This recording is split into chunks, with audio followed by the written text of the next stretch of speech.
What's going on, everyone? It's Wednesday, April 27th, and you're listening to The Hustle Daily Show. I'm Zachary Crockett, and I'm here with Rob Litterst. What's going on, Zach? And Mark Dent, who's getting married this weekend. Crazy, but it happened in about 4 days. Yeah.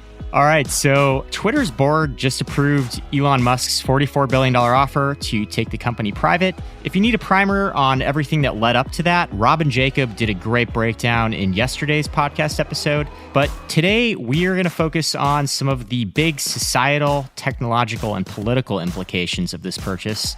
We're going to focus on three things, and we'll tell you what those are in a second. But first, let's take a look at some other news around the web. Authentic Brands Group, that's the parent company of Forever 21, they are suing Bolt, the one-click payment startup. The company claims that Bolt did not deliver on its technology promises, resulting in $150 million in lost sales. And interesting thing of note here is that ABG is one of Bolt's largest customers. So, pro tip for anyone listening, it's not a good idea to piss off your largest customer. Kevin Hart's media company Heartbeat raised $100 million from the private equity firm RB Partners, valuing the company at $650 million. This move follows similar celebrity raises. Reese Witherspoon partnered with a private equity firm back in 2016 to launch Hello Sunshine, and Will and Jada Smith have their own media company, Westbrook. But compared to Kevin Hart, you might say Smith's valuation is a bit of a slap in the face. Back in February, Chipotle announced a 10% price hike on its menu items. Well, it seems to have helped them. Their Q1 earnings just came out, and they beat Wall Street estimates with a hair over $2 billion in revenue. People have sacrificed a lot of things these past few years, but clearly Burrito Bowls is not one of them. All right, let's get into it. So we're going to touch on three things today. One, the increasing media influence of billionaires. Two, how to solve some of these algorithmic issues on Twitter's platform. And three, how Twitter plays into the larger free speech debate. All right, Mark, let's start off with your main takeaway here. Elon Musk is obviously a very wealthy individual. In fact, the most wealthy individual in the world. What stood out to you here in particular about the role that his wealth might play into this acquisition? Yeah, when Musk first started talking about buying Twitter, and then when it was finalized yesterday, it really kind of brought into focus for me how a handful of billionaires essentially own the internet, like at least the biggest parts of the internet, the different things that we're most likely to use in a given day. Like I think of it myself as like a work from home person, as I'm sure a lot of our listeners are. I spend a lot of my day, well, maybe not because I'm not like a shopaholic for this first one, but at least when I am shopping, I'm oftentimes looking on Amazon. Mm-hmm. When I want to read national news, I'm either going to the Washington Post or the New York Times. I do spend a lot of time on Twitter because I'm a journalist and therefore I'm addicted to it. Facebook and Instagram are still where I connect with people. And just think about who owns those companies now. Obviously, Bezos and Amazon, Bezos and the Washington Post, Zuckerberg and Facebook and Instagram, and now Elon Musk and Twitter. And those people are all obviously very rich and very influential. They're very public billionaires. I think there's somewhat of a difference between, like, say, a Zuckerberg and Elon Musk in their ownership of Facebook and of Twitter now, because obviously Elon Musk just swooped in and bought it for billions of dollars, whereas Zuckerberg made it. But that said, Zuckerberg has incredibly tight control over Facebook, particularly for given that it's a public company. And Elon Musk has admitted as much literally this month when he said that Facebook, or rather Meta, is set up, quote, so that Mark Zuckerberg the 14th will be in charge. Yeah. So it's very tight control by these very few billionaires. Yeah, and obviously, societal control by billionaires is nothing new, but there are kind of probably a few marked differences in this new iteration of that. Yeah, like Vanderbilt and Rockefeller, like in the Gilded Age, they owned railroads and oil and things like that, which certainly were a big part of our lives.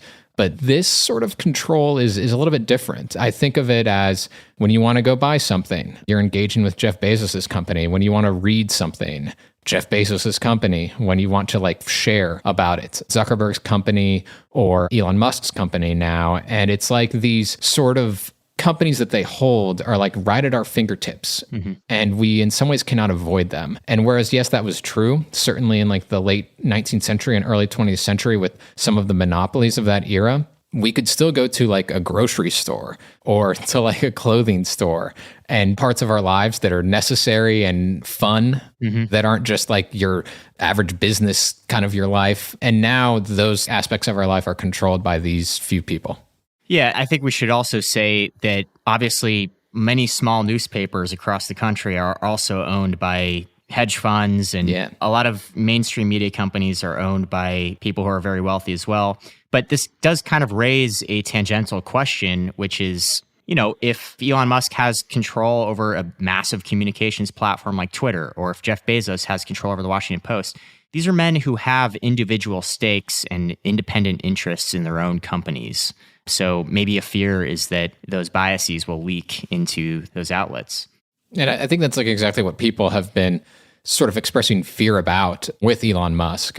There's been a lot of reaction, and we're having this podcast about reactions to something that we don't know what's going to happen yet either. Right. So we're certainly part of that. But just knowing that a person who is already this divisive and powerful is now in charge of a tool that is divisive and powerful, I think is going to make people have thoughts. So, Rob, turning to you, another part of this is obviously not just the societal stuff that's happening up front, but the technological changes that are going to happen on the back end. And probably the biggest piece of this equation is that Musk has said that he wants to make some changes to Twitter's algorithm, right? Yeah, exactly. So one of the things that Musk mentioned in his offer for Twitter was that it has extraordinary potential that he would like to unleash. But nobody really knows exactly what he meant by that. He says he's going to unleash it, which I think a lot of people assume means that he's going to make some changes to the product. And Zach, you mentioned the idea of opening up the algorithm. Musk tweeted in March that he's worried about the de facto bias in the Twitter algorithm having a major effect on public discourse, which I think is a valid concern, right? We don't really know what goes into Twitter's algorithm. We don't really understand what is throwing what goes into our feed in front of our face. And so I think the argument for opening up the algorithm is to give people a little bit more control about what they're seeing, which could be pretty interesting. Sure. I'm not entirely sure how that would look. I think there have been some kind of tech elite and tech writers who have pontificated about what an open algorithm would actually look like. But there are a few other ideas and kind of thoughts that Musk has around changing the product. One thing, Jacob and I touched on it very quickly yesterday, but getting rid of bots and authenticating all real human beings. Zach, you mentioned this in our Slack, but getting rid of bots isn't exactly easy. And I think Musk said he's going to try to get rid of bots or die trying, which he might actually do the latter, because it seems like on the internet, it's pretty impossible to get rid of bots. Instagram has them, Facebook has them, everybody has them, and it's pretty difficult to get rid of them. Sure. The biggest change that we might see, I think, could be to Twitter's business model. Yeah. And it's no secret that Twitter has been a struggling business ever since it went public. I think the stat is they've had 33 earnings calls since their IPO, and in only 14 of them have they posted a profit. So there are a lot of reasons, I think, for that. Like when you think about the big advertising businesses, like Google is the front page of the internet, so they capture everybody's intent and they can tell you exactly like what product you're looking for. You think about Facebook, where they know absolutely everything about you, so they can target you with the most specific products for you possible. Not WhatsApp yet. We talked about that a couple weeks ago. Maybe that'll come at some point. But Twitter, it's like Ben Thompson from Stratechery talks about it. So when you're on Instagram, you're kind of leaning back and you're relaxed and you're in a mood where you might actually be interested in clicking on an ad, right? But when you're on Twitter, you might be leaning forward in your seat. You're a lot more interested in what you're reading. And Ben Thompson called it, you're ready to mainline information. Like you're not really in a mood where you're relaxed and having leisure time, which really kind of changes your openness probably to receive ads and has a big impact on whether or not Twitter could actually be a viable advertising business. Just by nature of the way that things are consumed on the platform. Exactly. And I mean, from anecdotal experience, like I don't think I've ever clicked on a Twitter ad. And I use Twitter. I'm just like you, Mark. Like I'm on Twitter all the time and it's completely compulsive at this point, completely addicted to it. It's terrible, but I never click on the ads. It's just all about the information in my feed. The ads just stand out and look silly. Exactly. And it's like you see the same one every single day. Like they do. There's a stretch where I swear to God, I saw the exact same ad for this company, Main Street, every day for like 2 months. It's like this guy must be just spending his entire raise. I got like some MIT wine club thing for like literally years. I'm pretty sure it was like MIT graduates start wine club. They like hyper targeted their audience to people named Mark Dent. Yeah. So Thompson has a proposal for Twitter to change its business model, and people think that Musk could go in this direction. Like one of the biggest arguments, I think, for taking Twitter private is to transform the business model when they're public wouldn't really be feasible because it would just be completely scrapping their revenue plans and the shareholders would freak out, the board would freak out, everybody would freak out. So they've been super cautious about this sort of stuff forever. But with Musk taking them private, he has a little bit more freedom and flexibility to kind of do what he wants to do. And so Thompson's proposal is this. He thinks that Twitter should basically make its core service its own company. So think of Twitter just kind of without ads, the feed, the social graph, everything that goes into that. And he thinks that Twitter should open it up to third parties and essentially let other companies build services on top of the core Twitter service, which, by the way, is what they did in the beginning. And Jack Dorsey has said the worst mistake they ever made is getting rid of the open API that Twitter had. Like you guys probably remember some of the apps that were built around it, like Tweety, I think TwitPic was one of them. With this model, Thompson says these third parties would have to pay for access, so Twitter wouldn't have to monetize strictly by ads anymore. They could pay from this access to their app. These companies could monetize however they want, and they could implement their own moderation policy, which would kind of take the moderation thing out of Twitter's hands and kind of allow them to put that in everybody else's hands. It would also let various markets determine how much they care about moderation. You can imagine Europe and India would probably be stricter than the US.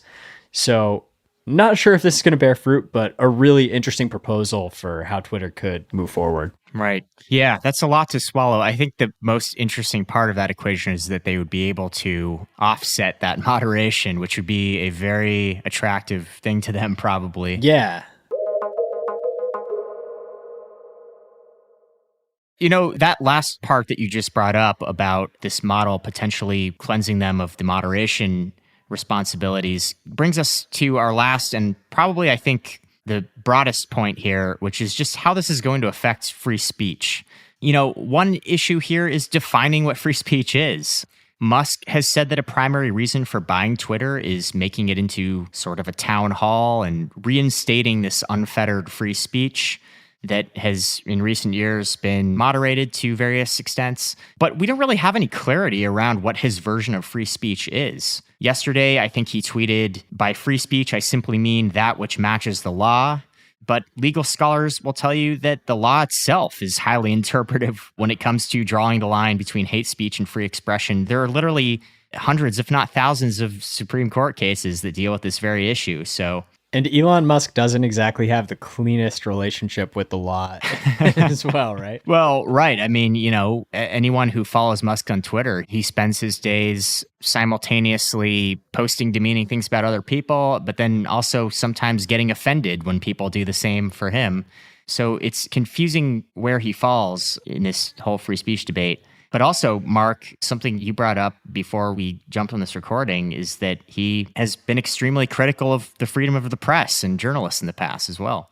Yeah, like all of the time. I mean, there's been particular periods of Musk's sort of famous life as a CEO that it's really kind of really been elevated, but he has always like had at least a sort of simmering amount of bile for the media. And like in 2018, when Tesla was kind of going through some tougher periods, and there were a lot of articles describing Tesla going through what was a somewhat tougher period, he ranted on Twitter about how media companies, quote, publish only enough to sugarcoat the lie. And he said he was going to start a company that rated journalists and media outlets and call it Pravda. And it turned out, as a journalist discovered, one of Musk's representatives had already filed paperwork to start a company called Pravda that happens to have been the official paper of the Communist Party. So that's the opposite of free speech, obviously, Pravda. And it just seems that Musk has, for the most part, talks a lot about free speech. And as you were saying, at times can be quite vague about it, or at least not really acknowledging how complicated it is. And instead has a sort of view that is not uncommon among powerful people, which is that his problems with free speech are when free speech is not good for him. Right. Right. That's kind of really the gist of it. Okay, playing off what you just said there, I think that there's another issue with free speech here, which is that Musk has many different business interests in different countries, particularly China. He has a Tesla production factory there. What's going to happen if China demands that Twitter cramp down on Uyghur activists or Hong Kong activists or dissidents from the CCP on Twitter? What's going to happen if they get pissed off about how much people are mouthing off on Twitter in opposition of the Communist Party? Are they going to be demanding? I mean, we saw this happen with the NBA, right? Like some players were voicing their opinion about Hong Kong activism, and China really cracked down on the NBA and put financial pressure on them. We could see the same thing playing out with Twitter here. Right. I think that's like one of the more concrete sort of aspects of this takeover of Twitter by Elon Musk. Like we can speculate a lot on what he means by free speech, what he's going to do with changing the algorithm and sort of have all these different ideas.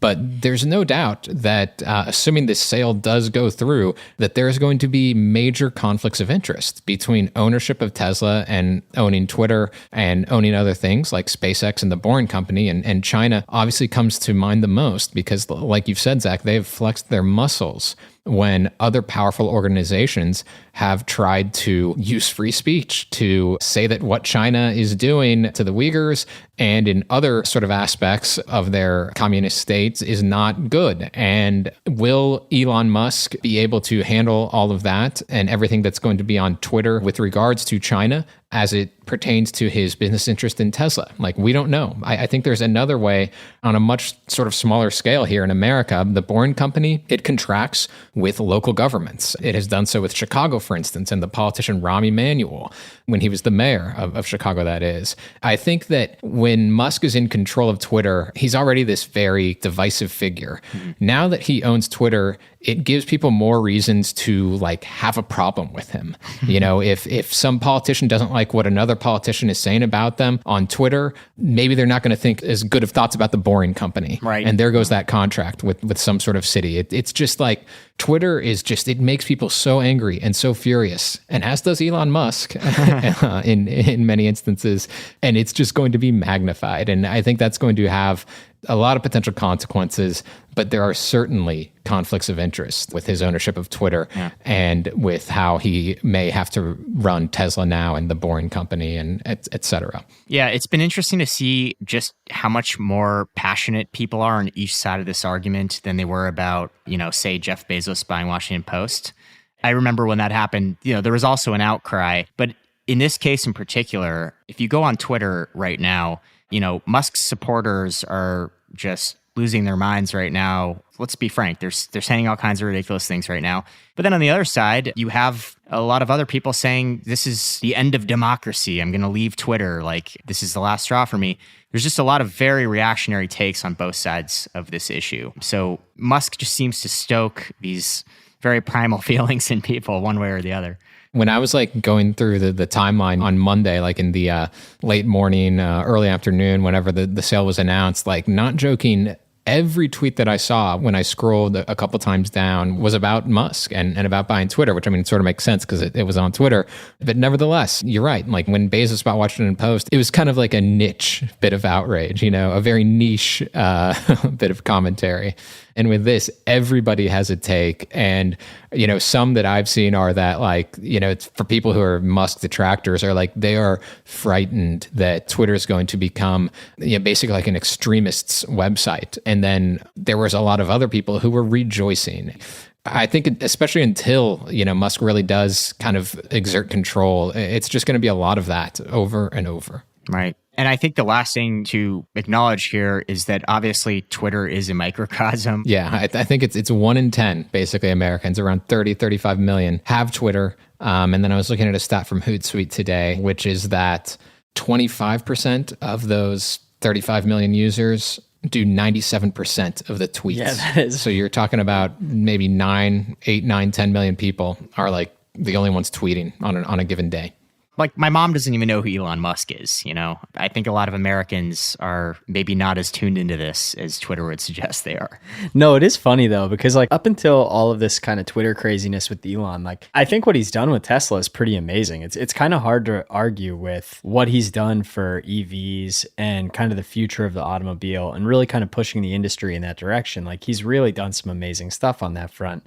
But when I talk to my dad about Elon Musk, he hates the guy. And like, it's all because he just sees all of this crazy meme stuff and the meme stocks. And it's going to be really interesting to see what his legacy ends up being when you combine all of these things, because it's really kind of hard to figure this guy out. Yeah, you know, I think yesterday he posted a picture of Bill Gates and said, if you want to lose a boner fast, look at this picture. Exactly. And it's like, you know, you could argue that these are just kind of harmless jokes, but I think, Mark, as you said, there are also very valid criticisms of Elon Musk and his business practices, allegations of sexism and racism in his factories, and all kinds of other things going on.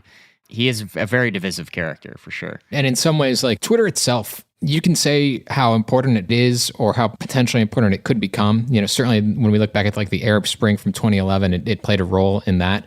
But in a lot of other ways, it does just seem like a big shiny object. Again, like we were talking about 8 or 9 million people who like truly use it in America, and that's it. And Musk has kind of gone from these electric vehicles, space travel, to his shiny object, which is Twitter. And to think if that's what distracts him from his bigger businesses, that could, like you were saying, Rob, affect his legacy. And then the other thing is this, as I was saying, everybody was talking about Musk buying Twitter these last couple of days, and they're not talking so much about the allegations of racism against his factories. California is suing him because of that. That's a really big deal. And instead, it's like this shiny object that we all pay attention to that Musk just bought is the thing that we're talking about.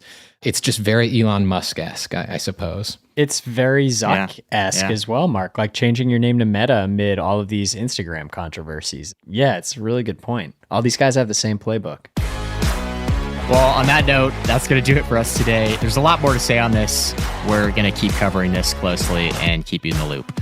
Thanks for tuning into the Hustle Daily Show. We're a proud part of the HubSpot Podcast Network. Our editor is Robert Hartwig, and our executive producer is Darren Clark. If you liked what you heard today, we've got a lot more tech and business coverage over at thehustle.co. We'll catch you all tomorrow.